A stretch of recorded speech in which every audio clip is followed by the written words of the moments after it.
Bismillahirrahmanirrahim. Assalamualaikum warahmatullahi wabarakatuh. Alhamdulillah, salatu wassalamu ala rasulillah wa ala alihi wa sahbihi wa mawala, amma ba'd. Pemirsa yang dirahmati Allah, ada satu hadis yang disabdakan Nabi Sallallahu Alaihi Wasallam dalam riwayat At-Tirmidzi, dalam kitab sunannya. Nabi Sallallahu Alaihi Wasallam bersabda, ittaqillaha haitsuma kunta watbi'i sayyi'atal hasanah tamhuha wa khaliqin nasa bi khuluqin hasanin. Bertakwalah kepada Allah haitsuma kunta, dimanapun kamu berada, apapun profesimu, apapun pekerjaanmu, dalam situasi apapun kamu alami, maka takwalah kepada Allah Subhanahu wa taala. Watbi'i sayyi'atal hasanah, dan hendaklah kamu mengikuti keburukan yang terlanjur kamu kerjakan dengan kebajikan. Tamhuha, karena kebajikan yang kamu kerjakan itu akan menghapus keburukan yang terlanjur kamu kerjakan.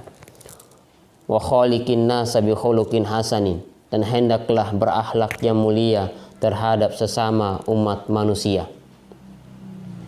Pemirsa yang dirahmati Allah, takwa di sini dalam artian kita mendekat kepada Allah Subhanahu wa taala, melaksanakan yang diperintahkan Allah sehingga kita akan terasa dekat dengan Allah Subhanahu wa taala. Dalam konsep ihsan, anta abudallaha ka'annaka tarahu fa illam takun tarahu fa innahu yarak. Engkau ibadah kepada Allah Subhanahu wa taala seolah-olah engkau melihat Allah, dan jika kamu tidak mampu melihat Allah, maka yakinlah Allah pasti akan melihat engkau. Jadi konsep ihsan di sini itu adalah bagian daripada takwa kepada Allah Subhanahu wa taala. Pemirsa yang dirahmati Allah, kemudian terkait dengan diri kita sendiri, kita sebagai manusia biasa, seringkali hilap, seringkali melakukan kesalahan, bahkan melakukan dosa besar. Kata Nabi Sallallahu Alaihi Wasallam, watbi'i sayyi'atal hasanah tamhuha, ikutilah keburukan yang terlanjur kamu kerjakan itu dengan kebajikan, maka kebajikan yang kamu kerjakan itu akan menghapus keburukan yang terlanjur kamu kerjakan. Ini artinya apa? Ini adalah konsep taubat di dalam Islam. Kita umat Islam tidak menafikan bahwa kita punya potensi untuk melakukan hal-hal yang melanggar ajaran agama. Kita punya potensi untuk melakukan perbuatan-perbuatan maksiat. Oleh karena itu, nuraniya yang kita punya itu, yang kita miliki, sifat tabiat yang kita miliki itu juga adalah karunia Allah Subhanahu wa taala. Tapi di sini yang terpenting adalah bagaimana kita dalam melakukan keburukan itu, lantas kita merasa bersalah. Itulah adalah nurani kita yang paling dalam. Kita merasa bersalah, lalu kita bertobat kepada Allah Subhanahu wa taala. Kita perbanyak istighfar, minta ampun kepada Allah. Lalu kita memperbanyak kebajikan-kebajikan. Insya Allah kita akan diampuni oleh Allah Subhanahu wa taala. Oleh karena itu, tidak heran kalau di dalam hadis-hadis Nabi Sallallahu Alaihi Wasallam diantaranya disebutkan semua dosa-dosa yang dilakukan oleh umat manusia, oleh umatnya Nabi Sallallahu Alaihi Wasallam, itu akan diampuni oleh Allah, kecuali orang yang pamer dengan dosanya, orang yang menceritakan aibnya kepada orang lain.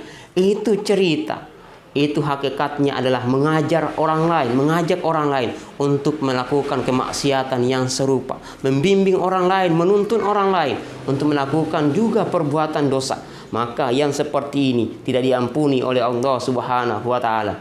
Pemirsa yang dirahmati Allah, kemudian pesan Nabi Sallallahu Alaihi Wasallam, wa khaliqin nasa bi khuluqin hasanin, berakhlaklah yang mulia terhadap sesama umat manusia. Indah agama Islam.